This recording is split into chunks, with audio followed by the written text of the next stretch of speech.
Hi everyone, Aaron here for Zolotech, and there is a ton of news to talk about this week, from iPhone 15s getting price increases, TikTok possibly getting banned, iOS 16.4 RC soon, Siri Ai, and much, much more. This is your news update for the week of March 20th, 2023. Apple has continued to freeze hiring more employees and even delayed bonuses for some. This is actually to avoid having to let more employees go. Apple's one of the few big companies that hasn't let anyone go, where Microsoft and Facebook and others have actually had to let a lot of employees go. So Apple's trying to avoid that, and I guess this is a good way to do that if it's a way around having to let people out of their jobs. If you're an Apple employee, I'd love to hear from you if you've actually been let go or you're seeing them actually retain a ton of people. Let me know in the comments below.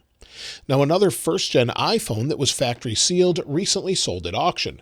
This time it went for a little bit less, but brought in $54,904. So first-generation iPhones completely sealed are bringing in crazy amounts of money. If they're open like this one actually works, but the battery needs to be charged. This one is nowhere near that price, but that's unbelievable that they're bringing that big of a price. Maybe we'll see somebody unbox it, but I highly doubt it. Medical studies using Apple Watch at Duke University have shown that Apple Watch may be able to help and treat VOCs, or vaso-occlusive crises, which is a complication or symptom from sickle cell disease. Using an older Series 3 Apple Watch and the heart rate sensors, they were able to gather information where they believe they could predict when VOCs could take place. This could lead to helping treat those with that disease, and we're seeing more and more information gathered from these heart rate sensors and other sensors on the watch that may be able to help treat patients in the future. Apple's working on new sensors, such as possible monitoring of blood sugar levels and other things. So right now, much of this is just being researched, but we could see some big updates in the future to help people with different diseases. So I think that's a great use and something that I don't think a lot of people anticipated with this particular watch or even older watches. Now, I mentioned in the iOS 16.4 video where Apple Maps has been updated, this time in Boston. So different landmarks have been added, and if we zoom in here, you can see different things such as the Boston Public Library. You can zoom around it or move around it and just get more information. Apple has continued to update the different maps in different locations, and this time it's for Boston. So this is great. It's available to everyone. iOS 16.3.1, it's just rolling out to maps in general. So many cities in the world are getting this now. Now, there's a new app that Apple pushed out in the App Store as one of the unlisted apps. You can see it here, just sort of reset. And if we go back into it, you can see Accessory Developer Assistant. This is an unlisted app that would help you if you're making accessories for iPhone with things like autofocus and optical image stabilization, near-field communication, battery drain, and more. We're seeing this more and more where Apple's pushing out different apps, but they're not really making them prominent in the App Store to help different developers with things such as car keys, which we mentioned a couple weeks ago, and this particular app and more. There's not much in it. You can't really use it unless you're a developer, but it's available now. Now, also, Spotify has been getting a lot of different updates recently with different AI assistants and more. One thing they haven't done, though, unfortunately, is push lossless music. In a recent interview with The Verge, the head of Spotify has said that they plan to bring lossless music, but they just haven't done it yet. They'll bring it when it works best for their app. Now, it's been a couple years since they announced it. Apple Music has it. Things like Tidal have it. I think it's time to bring that to Spotify. That's the one thing I think that's lacking for a lot of people that want to use lossless music, spatial audio, and things like that we've had for some time. Let me know if you'd use that in the comments below. Now, TikTok is facing a ban in the United States. We've known that for a while. It's been pushed back over and over, but this time it's supported by both major parties and the White House. We should know more about it in the coming weeks, but the White House essentially has said if the parent company of TikTok doesn't divest its interest and remove its influence from China, then it could face a complete ban in the United States. Currently, it's banned off of most government devices around the USA and in many other countries, and it's possible we could see this app banned very, very soon. So we'll know more about that in the coming weeks. Let me know your thoughts about it in the comments below, but be kind in the comments if you are commenting about it. Now, Mint Mobile was recently acquired by T-Mobile for $1.35 billion. They continue to expand their network. They recently merged with Sprint, a couple years ago. Now they're expanding with Mint Mobile. So we're seeing them as big competition for things like Verizon and AT&T, which I think is a great thing. They have some of the best network in the United States now, where before they were really behind. I don't think they are anymore.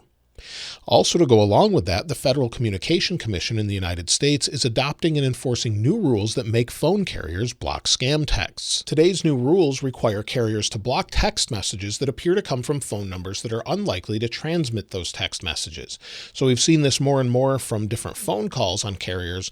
Now we're seeing it with text messages as well. So hopefully we get less and less of that. Apple continues to diversify production around the world as it moves much of its production out of China and diversifies it to places such as Vietnam, India, maybe Mexico, even the United States. And this time around, Foxconn, who's actually a Taiwanese company, has won an order to produce AirPods in India. This is in a new factory that should be hopefully ramping up fairly soon if it hasn't already. Apple is also finally opening a store in India, according to the Economic Times. It will first start in April in Mumbai in the Geo World Drive Mall, and then a second store will be opened after that in the New Delhi Select City Walk Mall in the April to June timeframe. So that's something that we'll see hopefully roll out very soon as Apple's really pushing into India more these days. So I talked about that a couple weeks ago. We're seeing that more and more. Apple recently started to sell iPhone 13 devices in its refurbished store. However, they're quite expensive. You're not going to save a ton of money, so I would probably just opt for the iPhone 14 series. As you can see here, an iPhone 13 Pro 512 gigabytes in Sierra Blue comes in at $1,019. You're only saving $180.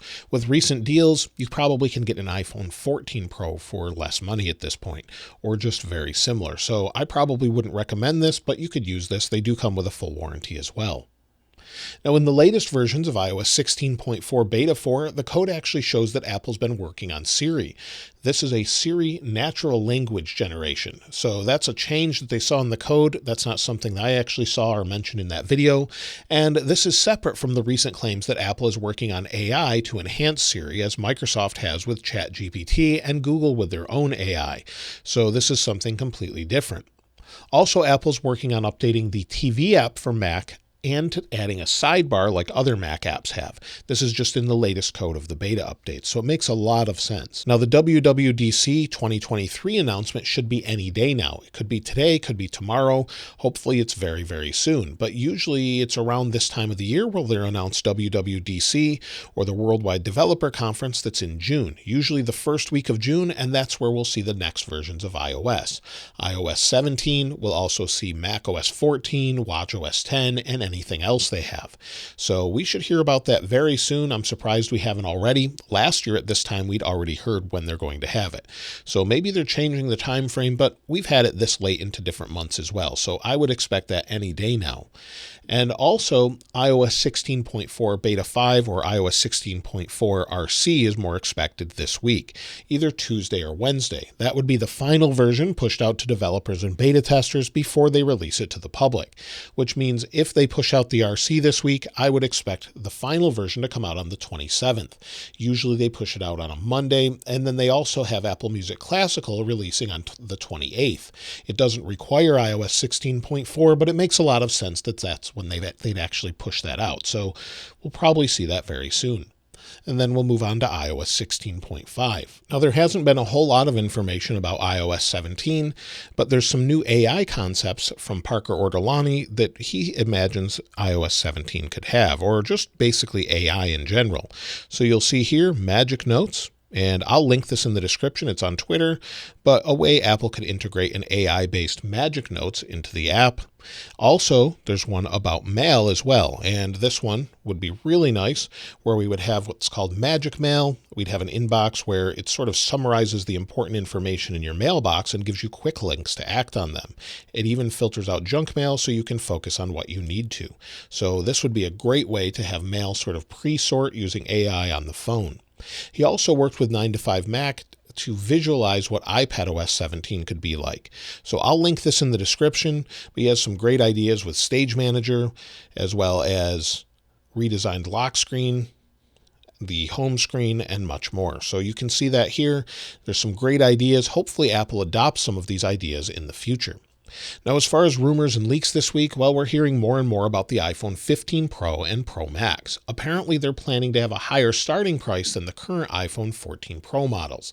This is according to analyst Jeff Poo, who said due to the use of titanium instead of stainless steel on the outside edge, the updates with the camera and more, Apple will have to increase the price as the overall construction costs of the phone have gone up. Makes a lot of sense. We've seen them increase prices on a lot of other things, even without updating the hardware. With them updating this to titanium, it would make that more expensive to machine and much more. So the iPhone 15, and what we know so far about it, is it will have a titanium frame for the Pro models instead of stainless steel. Solid state buttons, we're hearing more and more about that, but meaning instead of having physical buttons, they would actually be sort of haptic buttons. You wouldn't know the difference, similar to an iPhone 7 or 8, where we press the button on the home screen and it sort of vibrates, letting you know you've pressed it. It would be similar to that with a new Taptic engine. And we've seen sort of singular buttons like this before on the first generation iPhone, 3G, 3GS, where the volume button is one singular button instead of two separate buttons. We would expect that for the iPhone 15 series.